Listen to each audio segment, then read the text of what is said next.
NEET परीक्षा धांधली मामले में सुप्रीम कोर्ट में सुनवाई। सुप्रीम कोर्ट ने सभी पक्षकारों को जारी किया नोटिस। नीट रिजल्ट विवाद पे अब 8 जुलाई को होगी अगली सुनवाई। सभी याचिकाओं पे होगी सुनवाई।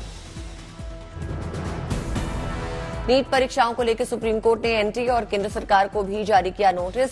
2 हफ्ते में मांगा जवाब।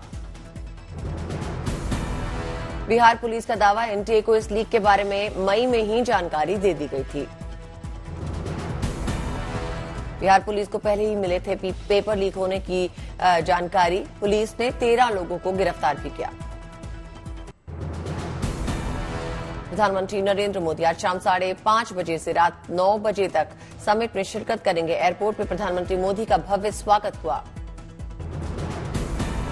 प्रधानमंत्री मोदी ने सम्मान में आर्मी में बजाया बैंड। सभी लोगों ने हाथ जोड़ के प्रधानमंत्री मोदी का वेलकम किया। बैंड ने खासकर उनका वेलकम किया। प्रधानमंत्री ने सभी अधिकारियों से गर्मजोशी के साथ मुलाकात की। हाथ जोड़कर स्वीकार किया सभी का अभिवादन। इटली के फसाने शहर में G7 summit sky diving flag ceremony का आयोजन हुआ। कार्यक्रम में शामिल हुई इटली की प्रधानमंत्री जॉर्जिया मेलोनी।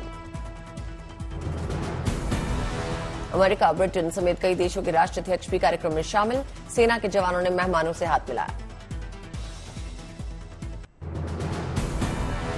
इटली में G7 समिट को लेकर भव्य तैयारियां। दुनिया के 7 सबसे अमीर देशों के सम्मान में इटली के राष्ट्रपति की ओर से डिनर दिया गया। सभी मेहमानों ने शिरकत की। आज G7 शिखर सम्मेलन में कई मुद्दों पर चर्चा होगी। मोदी 3.0 सरकार का पदभार संभालने के बाद प्रधानमंत्री मोदी की पहली विदेश यात्रा। इटली की प्रधानमंत्री जॉर्जिया मेलोनी से मिलेंगे प्रधानमंत्री मोदी। मेलोनी के साथ प्रधानमंत्री मोदी करेंगे द्विपक्षीय बैठक। G7 समिट की बैठक के लिए इटली पहुंचे अमेरिकी राष्ट्रपति Biden Britain, France, Italy, Germany, Canada और जापान के राष्ट्र अध्यक्ष शिखर सम्मेलन में हिस्सा लेंगे। बेहद गर्मजोशी से मेलोनी ने विश्व नेताओं का अभिनंदन किया। हाथ जोड़ के सभी का अभिवादन किया।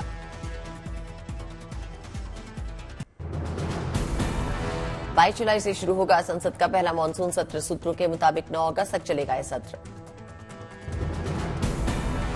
सूत्रों के मुताबिक 22 जुलाई को बजट पेश कर सकती है वित्त मंत्री निर्मला सीतारमण। लोकसभा अध्यक्ष के चुनाव के लिए अधिसूचना जारी। 26 जून को होगा लोकसभा अध्यक्ष पद का चुनाव। 24 जून से शुरू होगा लोकसभा का पहला सत्र। 27 जून से शुरू होगा राज्यसभा का सत्र। 24 और 25 जून को नए सांसदों का शपथ ग्रहण समारोह। 3 जुलाई तक चलेगा सत्र। आरएसएस ने एक बार फिर बीजेपी पर निशाना साधा। संघ नेता इंद्रेश कुमार ने कहा, राम की भक्ति ने जिस पार्टी को सबसे बड़ी पार्टी बनाया, उसके अहंकार की वजह से भगवान ने चुनाव में उसे सफलता नहीं मिलने दी। जिन्होंने राम की भक्ति की पर धीरे धीरे अहंकार आ गया, उस पार्टी को सबसे बड़ी पार्टी घोषित कर दिया। और उसका और जो पूरा उसको मत मिलना चाहिए, जो शक्ति मिलनी चाहिए, वो भगवान ने अहंकार के कारण हुआ।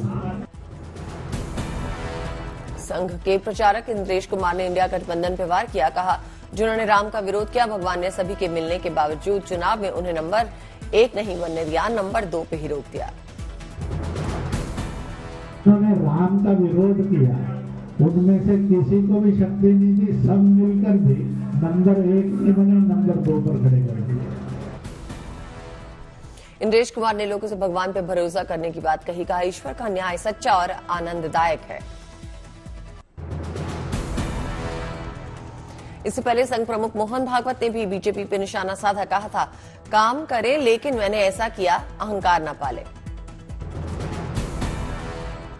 काम करे लेकिन मैंने किया, ये अहंकार न पाले, तो हम इस देश की सच्ची सेवा कर रहे ऐसा होगा। चुनाव के दौरान बीजेपी अध्यक्ष जेपी नड्डा का संघ पर किया एक बयान बना सुर्खियां। नड्डा ने कहा था, बीजेपी अब इतनी बड़ी बन चुकी है कि वो संघ पे आश्रित नहीं है। शिवसेना उद्धव नेता संजय राउत ने बीजेपी और आरएसएस पे निशाना साधा। कहा, अजीत पवार की पत्नी सुनेत्रा पवार को लोकसभा चुनाव में हार के बाद अब बीजेपी राज्यसभा भेजेगी। क्या संघ इसका खुल के विरोध करेगा?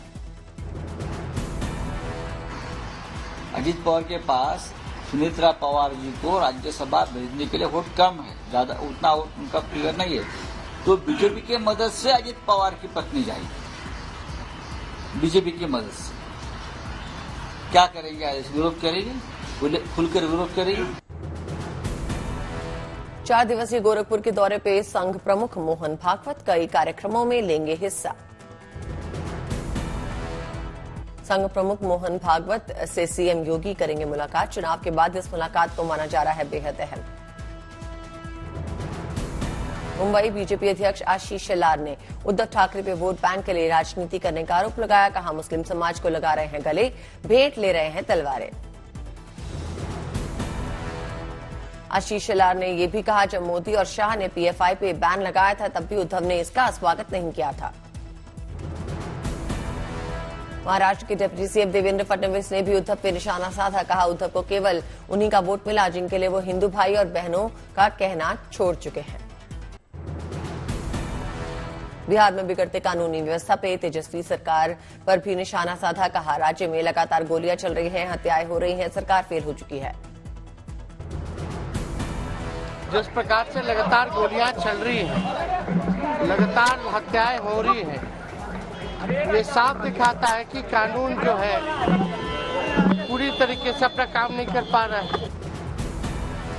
तेजस्वी यादव ने छपरा कांड का भी जिक्र किया। कहा, छपरा में तो लगातार यादव समाज के लोगों को गोलियां मारी जा रही हैं, सरकार हाथ पर हाथ रख के बैठी है।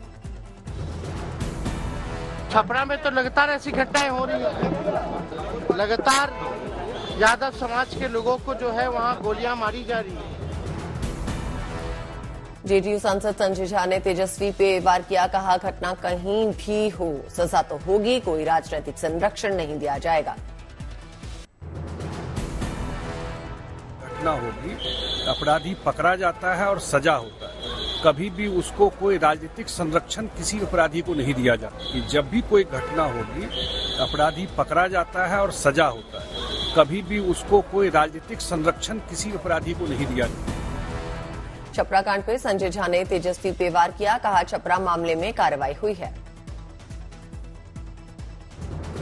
घटना हुई है तो निश्चित रूप से वो पकड़ा भी जाएगा, पकड़ा गया है, ऑलरेडी पकड़ा गया। जो ये काम किया, छपरा की बात कर रहा है, वो ऑलरेडी पकड़ा गया है। पारिवारिक ही जो हमने अखबार में देखा है, पारिवारिक ही कुछ आपसी वो था, उसको लेकर के और कार्रवाई होगी। आरजेडी सांसद मनोज झा ने प्रधानमंत्री मोदी पे निशाना साधा। कहा, प्रधानमंत्री मोदी की कार्यशैली सिर्फ खुद तक सीमित है। आरजेडी प्रवक्ता मनोज झा ने साथ में ये भी कहा। सांसद मनोज झा ने इंद्रेश कुमार पर भी निशाना साधा। कहा, रामद्रोही कोई नहीं है, लेकिन हम चुनावी राम भक्त नहीं। एनसीपी नेता छगन भुजबल ने बीजेपी को आईना दिखाया। कहा, महाराष्ट्र में लोकसभा में खराब प्रदर्शन के लिए अजीत पवार को दोष न दे। एनसीपी नेता छगन भुजबल ने कहा, दूसरे राज्यों में भी बीजेपी को कम सीटें मिली हैं, हार पर किसी को दोष देना सही नहीं। कुवैत अग्निकांड में मरने वाले 45 भारतीयों के शव लेके कोच्चि पहुंचा एयरफोर्स का विमान। विमान में शाम को भेजा जाएगा दिल्ली। कुवैत अग्निकांड में कुल 49 लोगों की जान गई थी, कई लोग घायल हुए थे। कल कुवैत पहुंचे थे विदेश राज्य मंत्री कीर्तिवर्धन सिंह। अस्पताल में अग्निकांड में घायलों से मुलाकात भी की थी। पवित्र हेमकुंड साहिब में श्रद्धालुओं का सैलाब। अब तक 60,000 श्रद्धालु टेक चुके हैं मत्था। बर्फ के बीच एसडीआरएफ बना रही है रास्ता। पवित्र अमरनाथ यात्रा को लेकर तैयारियां जोरों पर, शुरू हुई रजिस्ट्रेशन प्रक्रिया। 29 जून से शुरू होगा, 19 अगस्त तक चलेगी ये यात्रा। श्रद्धालुओं का जोश हाई दिखा। जम्मू कश्मीर के गांधरबल में खीर भवानी मेले का आयोजन, बड़ी संख्या में शामिल हुए लोग।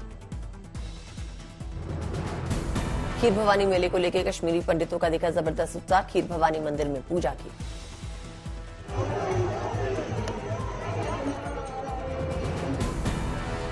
माता खीर भवानी मेले के लिए करीब 84,000 लोगों का रजिस्ट्रेशन कराया गया था। विदेशी भक्त भी शामिल हुए थे।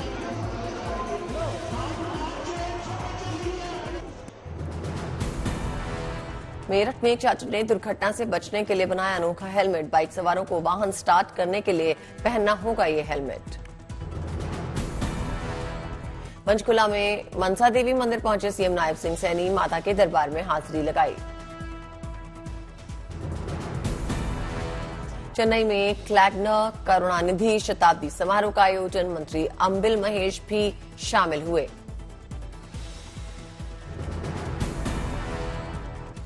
महाराष्ट्र में विजय संकल्प मेलावा कार्यक्रम का आयोजन, डिप्टी सीएम देवेंद्र फडणवीस शामिल रहे। मध्य प्रदेश के रेवा में गौवंश प्रार्थना और जल गंगा संवर्धन अभियान किया गया। सीएम मोहन यादव ने पौधारोपण पे जागरूक किया। यूपी के मुरादाबाद में जानवरों को लू से बचाने के लिए खास इंतजाम, गौशाला में लगाए गए वाटर स्प्रिंकलर्स। गौशाला में वाटर स्प्रिंकलर के साथ लगाए गए पंखे, जानवरों के खान पान पे भी दिया जा रहा है ध्यान। लखनऊ में जानवरों को गर्मी से बचाने के लिए पुलिस का मानवीय चेहरा सामने आया, जानवरों के लिए केला और अनाज की व्यवस्था। तिरुपति ने श्री वेंकटेश्वर स्वामी मंदिर पहुंचे महाराष्ट्र के राज्यपाल रमेश बैस विधि विधान से पूजा अर्चना करते नजर आए। बनपुर में ओडिशा के मंत्री पृथ्वीराज हरिचंदन ने मां भगवती मंदिर में दर्शन किए, विधि विधान से पूजा पाठ किया।